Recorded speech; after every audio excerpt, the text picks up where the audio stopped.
Sema yo kubechizimu. Nasituka mukagari mwana Ugandans learn to appreciate man. Yasituka mukagari najiza mubadilisha. Najesi yato nani senyo doctor. I respect you and I love you. Lion forever on my birthday. Please clap for the doctor, everybody, ladies and Tulikawempe. Doctor, mumuwabu kalonga wekawempe mwana swalechi. Bagi kafunde kawempe me doctor ya soko kukolachi. Yeah man, kati muwe doctor kukalonga wale jodo wekawempe mwenye usoko wako. Man is not of kawempe msezi sema ganjo jia simu kwa doctor. Man.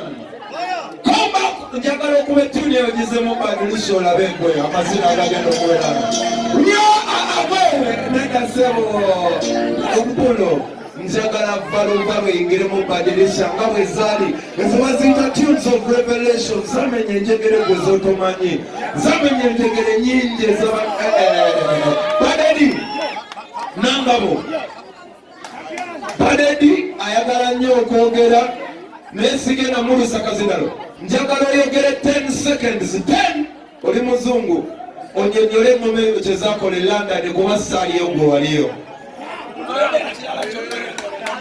zakuza buli mwana buli muyayi yenna ibwayisekazo angola bonna balabika bwempe bakula omugalo mapaleedima 1 2 3 select one is feeling low.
Kupenda sana usiwaikata kene wote watonataka tujekiwe vinili data wasikudamaya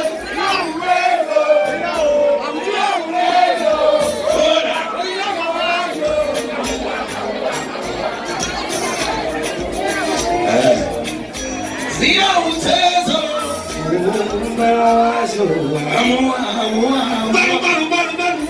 Sina balu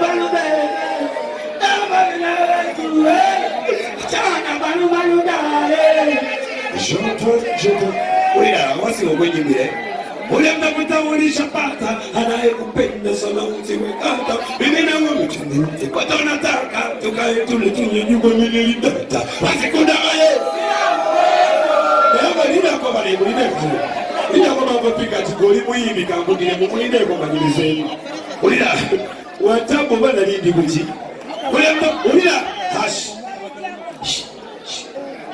ule mnakutambulisha pata anayekupenda sana usimwekata twende watakwata nataka tukae tumetunyenyuwe minilidata wasikudamaye ngabanga ngo twafuna zabwene twazikolera utwajenazo ate nazalibwa kawempe Evelyn Mike ne DJ Mase niba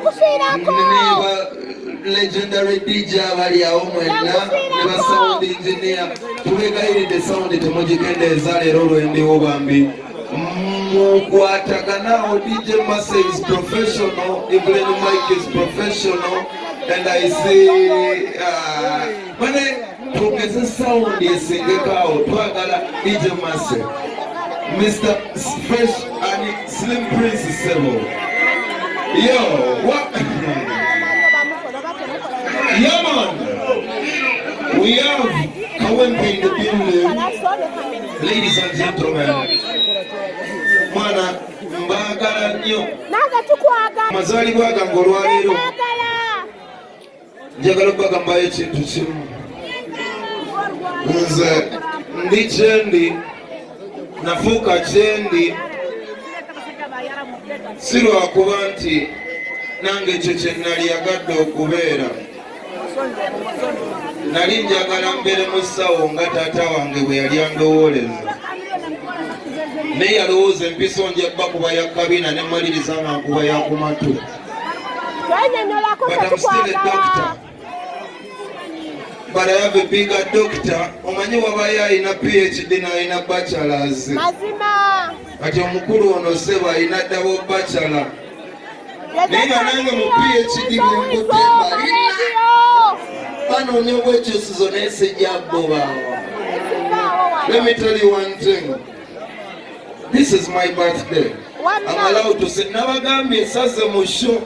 Era yazze wano mbalaba mukutte obutebe mutudde maaso mulinze show. You came to celebrate Pallaso. With a melody. So Nange, this is not a show. This is a celebration, and that's why we brought it to Kawempe. Kubana tegede. When nayagala okuleta Chameleone on a show, it will be so expensive. When nayagala okuleta Wizo on a show, it's gonna be so expensive. When nayagala okuleta Evelyn Mike on a show, DJ Master Pray, it's gonna be very expensive. A Jerome MC, it will be too costly. They say how much? I don't know how much, but all I know is too much. So all I'm saying is, banange birthday yange eno nze sitera kujaguza birthday, nze nzipostinga nnyo ku Facebook. Ate lwaki sizitegeka bakyali bange aba team Pallaso njagala okwebaza. Nze abantu bangi essaawa eno wanjagala. A lot of people love me because of who I became. I have been doubted by mediocres. I've been doubted by beginners. I've been doubted by people because they doubt themselves. But I am not here to remind you that. I am here to remind you that I have a team that has never doubted me. This team has been organizing my birthday every year for the last 10 years. Inside my small house. And they came. Really be humble and loyal to those that are humble and loyal to me. I've been a good man for so long and people want to take advantage of that. Some of them have started to be different to me. Some of them are acting different. Soon as the money get right, that's when your friends start acting different. But listen, me, it's not about the money. It's not about anything. It's about what you mean to me. What's your value in my life? There is people I don't even hug anymore because they have broken my heart for way too many times. But there are people that break my heart every time and I still forgive them and smile around them because I don't have a choice but to love them because all they ever did is love me. There is people that love me without a reason, when they don't even have a reason. People that love me before go down low, before Malamu, before Amaso. People like Wizo Manizo. They helped me cross the road before I had brains to cross the road. They helped me fight a fight when they didn't know if I even started the fight. When I was weak, they stood with me. When I was even at my weakest, they stood with me. Even when the world, I had my fathers. I won't say my father, because my father, Mr. Kayanja, is my first believer. He sent me to school to speak this language that I'm using right now. But what I'm saying is, there is some people, my fathers, Musumba, Benazo, all of them, DJ Katende, Kabuya Boston. I don't care. I don't know if you're seeing me. No, I really do care. But some of my fathers told me to give up on my dream. They told me I can't make it. They told me there is over Chameleone. Dr. Joseph Mayanja. Oli mubi nnyo. Oli muzibu nnyo. Radio and Weasel. Radio and Weasel. Weasel Manizo. Muri babi nnyo. If it wasn't you, I would be number 1. But now I'm number 3. There is no other way. You guys represented this nation and you have very big bricks on so many people, but I stand in front of you. Sirwa kubanti muli baganda bange banja boluganda abagagge tetubamanyi na baganda baabwe. Gulubo wakananjagala omupeyo baganda ba Bill Gates babiri nkuwaka kadde essaawa eno. Kati kakana. Waliwo agatalida Pallaso. Tegezeza kujja okula kitufuna kyaliwo passing a message. Naye your friend Davido Nigeria akaweereza message yange kupasingire. Ageza kukubira nga tokwata. Davido, hold on. Davido mukwano gwa Pallaso. Apereza message number if he's busy, read it for him. Agambye, when you win, listen to me, Davido, he told me to send you this message. When you win, people say we won. When you lose, people say you lost.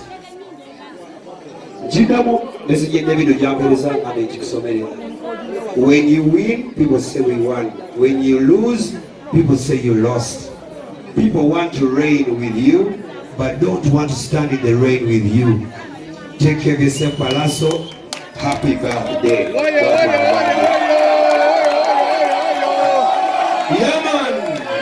Thank you, Doctor. Big up my brother Davido. Thank you for believing me all these years.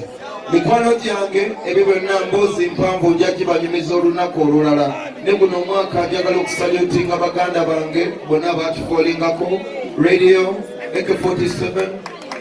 Njagala okusalutinga Dr. Chameleone olw'okunkwatirako n'okubeera the big brother that I wished I had and God gave him to me. Njagala okubaza Weasel Manizo olw'okundabanga muganda we natanjajinga every time through my mistakes, through my rights. You have always stood with me. I love you so much. Njagala okubaza fraternity yonna Jowilanda mutabani wange Lule nkulaba wali. Bless her, bless her. Ani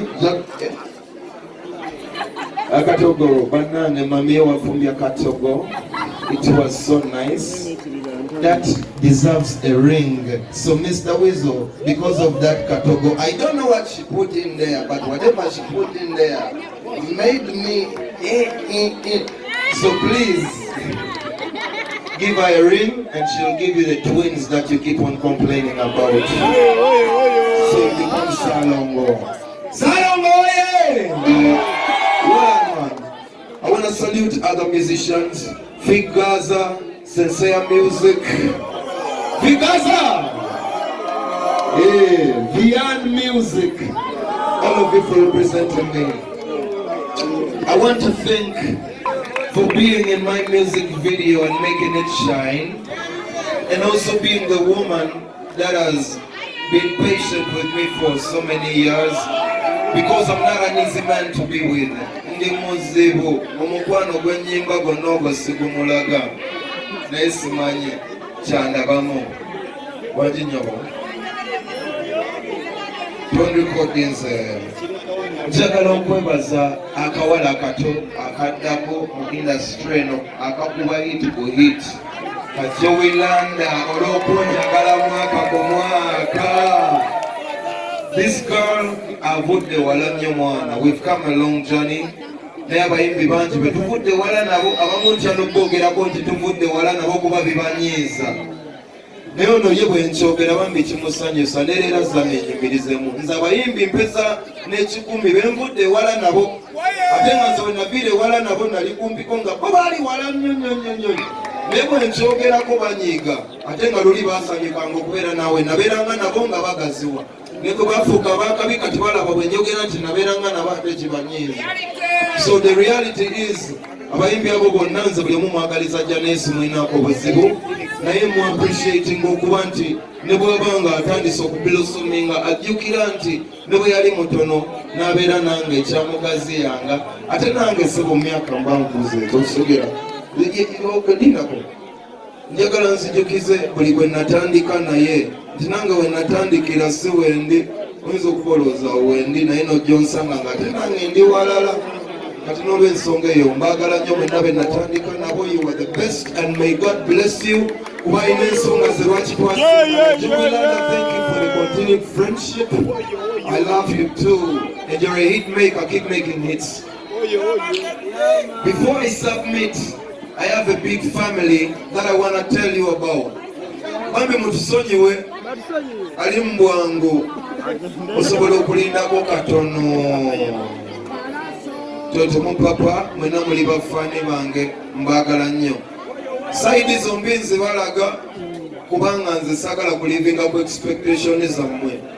Sagala mugambe Pallaso tasobola kukola kino ate onsange nga nkikola onyiige.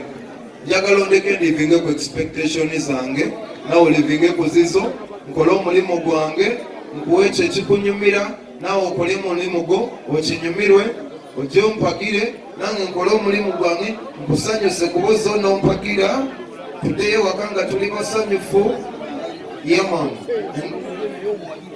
Ate nawe okole okugo gwokola nange nkuwagire. Awo abayindi bwe batusingirako nze tuyinza kujja nabyotunda ngaolikyali wange nembirekawo so nawe fuba olabe nga byentunda tokola ki ate nze byange olishiwa biwooma. So let's be real. Bakyali bange ninayo emboozi gye njagala okubanyumiza. There is my people here that are my family from South Sudan. Abantu abava South Sudan kunze gyendi bafuuka family. Nze gye mpise mbulamu okuva nga tuli baana bato kamiliyoni ojjukira ku nnyumba ezatuli okumpi nga tubbawo kasooli. We used to steal maize. Chameleone did not only teach me to sing, he taught me how to steal maize. Nanyini femu ekyali yabeeraga ku nnyumba ezaawo. I remember. So these have been our brothers and sisters since we were little kids. Tubalinamu abaana baffe bangi like 47 daughter we go bayita Malaika is birthed by a beautiful South Sudanese queen and she's a princess. Mukiweko obugalo. She lives in Australia and she loves you so much. She keeps on thinking about you. Mugamba ne Australia nga wala okutulowoozaako nagamba nange nno mbaliko. So mukyongereko obugalo man. Yeah man.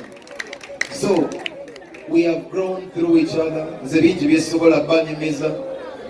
I have been represented by South Sudan from America. My first manager was from there. Big up Riri Achiro. I love you, Nchimanyi. You will see this video somewhere on the internet. So I want you to know I still got love and respect for you. Everywhere I go and I rep for you 207 May 24/7. Chali nawe chikumi nze bagamba I never change for change. Mujja ne mu following a imitator ne muleka innovator. We are the originals, we don't fake this shit. Bonna bajja ne bakopa ne boza, we have the blueprint. Bajja ne boza mu bye twoyimbye ne babiddamu ne baba mu ligamba n'abangu okukkiriza ne mubakkiriza nve ne sigala nga tuyimba ne tubayo byebisinga ne musigala ngera mukomawo. So we will tell you this. So Riri Achiro nenzija mu Uganda nenkolagana ne muganda nge Slate Nation ne tukola project gye bayita Bubble Remix. My most viral video of all time has 8 million views. I did it with my brother from South Sudan, Slate Nation. Clap for this brother for Ugandan music. Then I did Malamu, the biggest tune of your life. Netwe hitting a COVID. and I couldn't even afford the video. And some of my friends from South Sudan came up with money, this family you see here, and paid for my video. And guess what? I became a king. I used to call myself King of the East as a joke, but I am a king. So all my enemies and haters, I am sorry, it's too late, you can't stop me now. Only God has the power. These people love me. Yeah, man. So when you see me celebrating with my family here, I brought this birthday to Kawempe to celebrate it with you, ladies and gentlemen, to remind you that no matter how far I go, a tree is nothing if it has no roots. I came back to Kawempe to remind you that we are humbled by our beginnings. I came back here to remind you that we started on these same roads. I came back here to remind you that from here we can reach the top of the world. Okay, bangambe ngatoma na kuluganda mayos. Kukumyewa nyonye waka.